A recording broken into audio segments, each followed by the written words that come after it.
your first alert forecast with Chief Meteorologist Wade Hampton. Well, good evening to you, and a little bit of good news here first. Tornado watch has been canceled for Vernon and Beauregard parishes. The threat of severe weather is over for you guys, and even the western half of Calcasieu Parish, meaning, let's say, Sulphur to Vinton back up toward DeQuincy. You guys as well are in the clear as far as severe weather. The full half of the eastern half of Calcasieu Parish is still under the threat of severe weather, and that's why the whole parish is still included in the tornado watch. But certainly some of you are out of the woods. And again, the threat was a little lower over us than it was in Texas, and so far that has played out with the stronger storms having occurred earlier today over in southeast Texas. But we've seen a few stronger storms here as well, and that's what a low chance means. It does not mean that it can't happen. It just simply means the odds of severe weather were lower. Live look outside, 69 degrees at our South Lake Charles sky cam. Still some lightning lighting up the sky. The camera's looking toward the west. The storms now have moved on toward the east. That's why it's not quite as prolific looking. But here's the radar view. And again, all of Vernon, all of Beauregard Parish are out of the woods as far as severe weather. And again, the western, I'd say about half or so of Calcasieu Parish is also in the clear. But let's take a closer view of the radar, and we'll start just out of our viewing area up near Alexandria, where there was a tornado warning earlier. Likely some sort of damage occurred southwest of Alexandria. We'll move farther south. Those storms still ongoing here across portions of Allen Parish from Oakdale down to near Kinder. Not seeing a lot of lightning with this now. That's a good sign too that these storms have weakened somewhat, and lightning is working. See it up here underneath the banner. It just means that these storms are below severe levels, obviously. And again, there's DeRidder. You guys had some damage just south of DeRidder. Looking a little farther south, the northern part of Jeff Davis Parish dealing with some rain.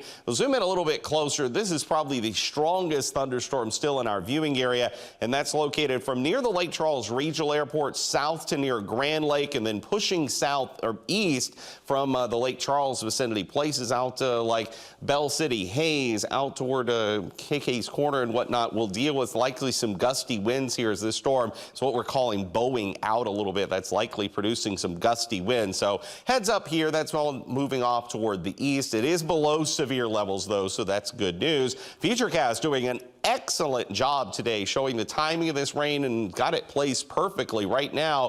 Fast forward to around midnight, you can see those storms by that point likely located from around Creole up through the Jennings area, so there'll still be a threat of severe weather in our viewing area through just after midnight. But after that, it should move on and clear the rest of our viewing area between 1 to 2 o'clock in the morning. I'll be here watching those storms just in case any of them turn severe, and we'll keep you updated. But here's some good news. Tomorrow, I think we're relatively a calm day tomorrow. We may see some patchy fog overnight tonight into tomorrow morning, but during the day, rain looks very limited to maybe completely unlikely at all.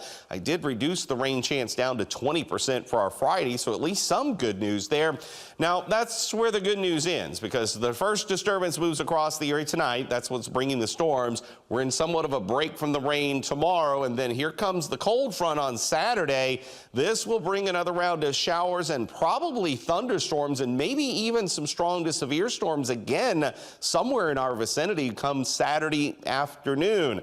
That's something we'll keep a close eye on. But once that front moves through Sunday and beyond, looks dry, but this front's really a cold front in name only because it's not going to change temperatures much. Look at this 10-day forecast. Afternoon highs still above normal through at least Wednesday of next week. But beyond that, meaning the end of next week, I think we will finally get some cooler weather back in here. Once again tonight, though, stronger storms are still possible, say, from near Cameron through Jennings to probably 1, 2 a.m. All right. Thank you so much, Wade. Next, do you prefer going to bed with a